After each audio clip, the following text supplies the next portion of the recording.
তখন ওই সময় আমাকে উনি কবিতা আবৃত্তি শিখাইতেন, মানে ওনার একটা রিল্যাক্সেশন আমার মনে পড়ছে।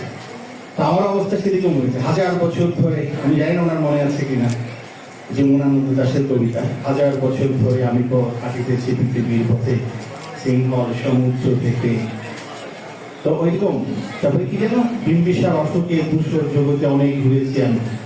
আমার অবস্থা এরকম হয়েছে। 1000 বছর ঘুরতে ঘুরতে, রাঙ্গামাটি থেকে ঘুরতে ঘুরতে আমি ক্লান্ত হয়ে গেছি।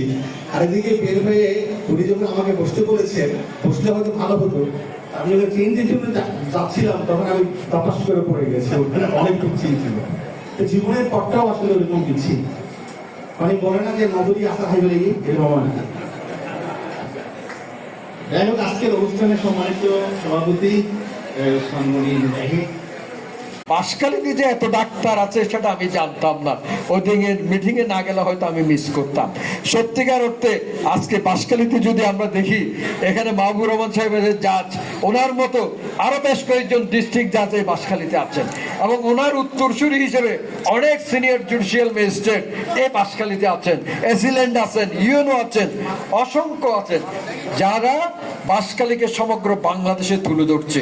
আমরা হয়তো আগামী দিনে চেষ্টা করব তাদেরকে নিয়ে আসার জন্য এবং তাদেরকে সম্মানিত করার জন্য, যে যে পেশায় আছে। কয়েকদিন আগে ডাক্তার প্রিন্সিপালের যে সম্বর্ধনা হয়েছে, সেটার কিন্তু কি পার্সন যারা ছিল আয়োজনে, তার মধ্যে আমি একজন। আমি নিজেকে গর্বিত মনে করেছি। সেদিন কিন্তু আমাদের সিনিয়র ক্লাব জামালখানে এই ডাক্তার প্রিন্সিপালের সম্বর্ধনাকে আয়োজন করে দল, মত, ধর্ম, বর্ণ এবং বাঁশখালীর যারা সিনিয়র সিটিজেন সকলেই সেখানে চলে এসেছিলেন। কেউ স্টেজে বসেন নাই, শুধু 5 জন ছিলেন স্টেজে।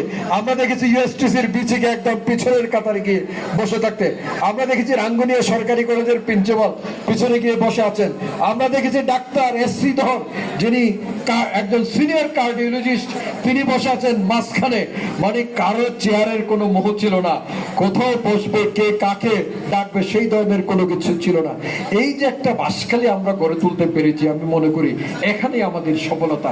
আমরা চাই আগামী দিনে আমরা সকলে যারা আমাদের সামনে উপস্থিত আছে, সকলে মানবিক মানুষ হয়ে উঠবে, সকলেই বাঁশখালীকে বাংলাদেশের মুখে তারা বাঁশখালীকে তুলে ধরবে। এই ধরনের তুলে ধরার মধ্য দিয়ে আমরা আগামী দিনে একটি সুন্দর বাঁশখালী আমরা গড়ে তুলতে পারবো, এই প্রত্যাশা ব্যক্ত করে এই ফ্রেন্ডশিপ সোসাইটি অতীতে অনেক কাজ করেছে। আমরা শুধু এটা বড় কথা নয়, আমরা কিন্তু ঘূর্ণিঝড়ও কাজ করেছি, আমরা করোনাকালীন সময়েও কাজ করেছি, আমরা বিভিন্ন সময় আমরা ছাত্রছাত্রী যারা পিছিয়ে পড়া ছাত্রছাত্রী আছে তাদের নিয়েও কাজ করেছি, শুধু মেধাবী ছাত্রদেরকে নিয়ে কাজ করেছি সেটা নয়। এবং আজকে যারা এখানে মেধাবী ছাত্ররা এসেছে, আমি তাদের অভিভাবক এবং তাদের দৃষ্টি আকর্ষণ করে বলবো, যদি কোথাও, আমি জানি না এখানে যারা আছেন কার আর্থিক অবস্থা কি রকম, অনেকেই আছেন বাঁশখালীর যারা কিন্তু আর্থিক সচ্ছলতা না থাকার কারণে, মেধা থাকার পরও তারা তাদের অবস্থানকে তারা তুলে ধরতে পারে না। এই ধরনের যদি কেউ থাকে, আমি অনুরোধ করব বিনয়ের সাথে আমাদের সাথে যোগাযোগ রাখার জন্য, যোগাযোগ করার জন্য চেষ্টা করব।